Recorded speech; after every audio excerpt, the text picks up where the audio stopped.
कोल्हापूर महानगरपालिका निवडणुकीच्या अनुषंगानं आज विधान परिषदेतील काँग्रेसचे गटनेते आमदार सतेज पाटील यांच्या उपस्थितीत काँग्रेस आणि शिवसेना उद्धव बाळासाहेब ठाकरे पक्षाच्या पदाधिकाऱ्यांची संयुक्त बैठक झाली।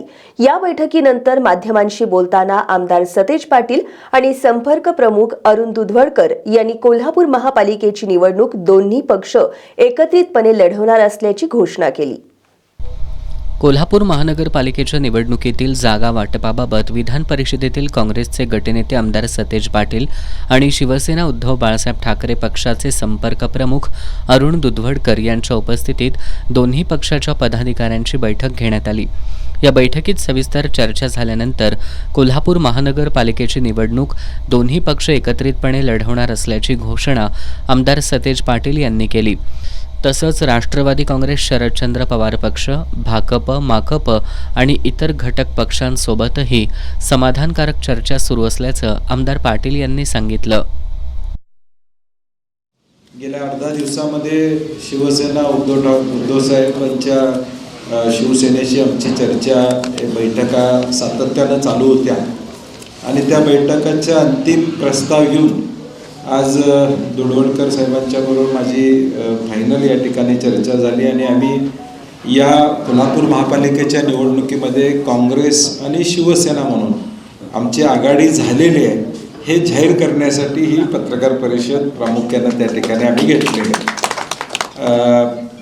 मी आता परत तुमचा प्रश्न येणार म्हणून आधीच सांगतो की राष्ट्रवादीबरोबर पण मी काल तुम्हाला सांगितलं चर्चा केलेली आहे, त्यांना काही सीटचा प्रस्ताव दिलेला आहे, त्यांच्याबरोबर चर्चा माझी अजून चालू आहे। आम आदमी पार्टीबरोबर थोडं मैत्रीपूर्ण लढाई होईल अशी परिस्थिती निर्माण झालेली आहे आणि बाकीच्यांचे घटक पक्ष आहेत इंडिया आघाडीचे, त्यांच्यावरही प्राथमिक आमच्या चर्चा चालू आहेत। काँग्रेस पक्ष म्हणून माझा प्रामाणिक प्रयत्न आहे सगळ्यांना बरोबर घेऊन जाण्याचा, कारण की महापालिकेच्या विकासासाठी या शहराच्या डेव्हलपमेंटसाठी एक आश्वासक पर्याय या धुळल्याच्या राजकारणामध्ये, खड्ड्याच्या राजकारणामध्ये आम्हाला एक आश्वासक पर्याय काँग्रेस शिवसेनेच्या माध्यमातून द्यायचा।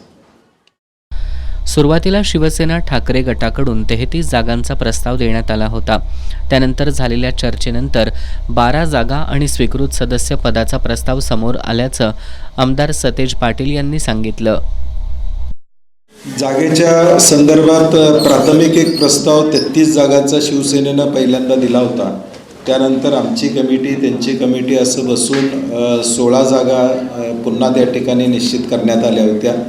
त्यानंतर परत 11 जागांच्यावर आणि 12 जागांच्यावर आणि एक स्वीकृत असा अंतिम प्रस्ताव शिवसेनेचा आमच्याकडं आलेला आहे। म्हणजे 81मध्ये 12 जागा आणि एक स्वीकृत असा अंतिम प्रस्ताव आलेला आहे। आता त्यामध्ये प्राथमिक जवळजवळ 60-70% आमचं एकमत काही जागांवर झालेलं आहे।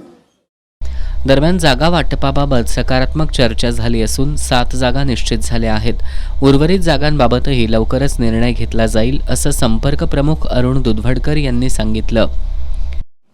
आता बंटी साहेबांनी तुम्हाला सर्व सांगितलं, 12 जागा आणि एक स्वीकृत नगरसेवक, त्यात 7 जागा आमच्या दोघांच्या याच्यामध्ये म्हणजे आमच्या सगळ्या ह्याच्यामध्ये सर्व एकमत झालेलं आहे। अजून 4-5 सीट आहेत, त्या 4-5 सीटच्याबद्दल मी आणि बंटी साहेब बोललो आहे आणि त्याचा प्रस्ताव आम्ही आदरणीय पक्षप्रमुखांकडे ठेवून तो लवकरात लवकर तिकडनं वरना निर्णय आल्यावर तो सुटेल। या बैठकीला आमदार जयंत असगावकर, काँग्रेसचे शहराध्यक्ष सचिन चव्हाण, माजी नगरसेवक राजू लाटकर, आनंद माने, भारती पोवार, शिवसेना ठाकरे गटाचे उपनेते संजय पवार, जिल्हाप्रमुख रविकिरण इंगवले, विजय देवणे, सूर्यकांत पाटील बुद्धिआळकर, महेश उत्तुरे, तौफिक मुल्लाणी, नवेज मुल्ला यांच्यासह काँग्रेस आणि शिवसेना ठाकरे गटाचे अनेक पदाधिकारी उपस्थित होते।